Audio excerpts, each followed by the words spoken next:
মসজিদের দান বাক্সের টাকা ইমাম মুয়াজ্জিন সাহেবরা খেতে পারবেন কিনা? মসজিদের দান বাক্সের টাকা ইমাম মুয়াজ্জিনরা খেতে পারবেন না। তাহলে সেক্রেটারি সাহেব খেতে পারবে? কেশিয়ার সাহেব?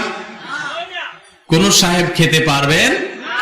মসজিদের দান বাক্সে টাকা দেওয়ার মানে হলো, আমি মসজিদের দান বাক্সে টাকা দেয়া হলো আল্লাহকে টাকা দেওয়া, যে আল্লাহর ঘরের জন্য টাকাটা দিয়ে দিলাম। এটার মালিক এখন কে? আল্লাহ। আল্লাহর তরফ থেকে আল্লাহর ঘরের রক্ষণাবেক্ষণের জন্য মসজিদ কর্তৃপক্ষ খরচ করবে। তারা সেটা বুঝে নিয়ে এটাকে মূল ফান্ডের সাথে যুক্ত করে তারপরে এটা দিয়া তারা ইমাম মুয়াজ্জিনের বেতন দিতে পারেন, বিদ্যুৎ বিল, গ্যাস বিল থাকলে সেগুলো দিতে পারেন, অন্য খরচ থাকলে সেগুলো করতে পারেন। কিন্তু এটা দিলেই যে কোনো ব্যক্তি মালিক হবে সরাসরি, এরকম কোনো সুযোগ। এই জন্যই তো আমি বলি যে আমাদের অনেক ভাইরা আছে মসজিদ মাদ্রাসায় দান করেন, দান করার পরে মসজিদ মাদ্রাসার স্টাফদেরকে নিজের চাকর বা কাজের লোক বা অধীনস্থ মনে করেন। এটা ভুল।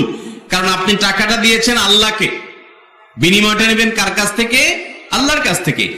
আপনি যে টাকা দিয়েছেন সেটা দিয়ে ইমাম সাহেবকে বেতন দেয়া হয়েছে ঠিক, কিন্তু আপনি সরাসরি ইমাম সাহেবকে দেন না, আপনি দিচ্ছেন আল্লাহকে। আল্লাহর তরফ থেকে এবার কর্তৃপক্ষ হইয়া ইমাম সাহেবের কাছে গেছে, তাহলে আপনি ডাইরেক্ট ইমাম সাহেবকে টাকা দিয়ে চাকর রাখেন নাই। ইমাম সাহেব বা মুয়াজ্জিন আপনার চাকর না। আপনি টাকা দিয়েছেন আল্লাহকে, আল্লাহর কাছ থেকে সওয়াব পাবেন। আল্লাহর ঘরের রক্ষণাবেক্ষণের জন্য কর্তৃপক্ষ যথাযথ নিয়মে তাদেরকে স্যালারি দিয়েছেন, বিধায় জিনিসটা ঘুরে আসছে, সরাসরি আপনি দেন নাই। এই জন্য কোন মসজিদে দান বাক্সের টাকা মসজিদের স্টাফরা চাইলেই নিয়ে নিতে পারবে, খেয়ে ফেলতে পারবে না। যদি খায় তাহলে আমানতের খেয়ানত হবে এবং গুনাহ হবে।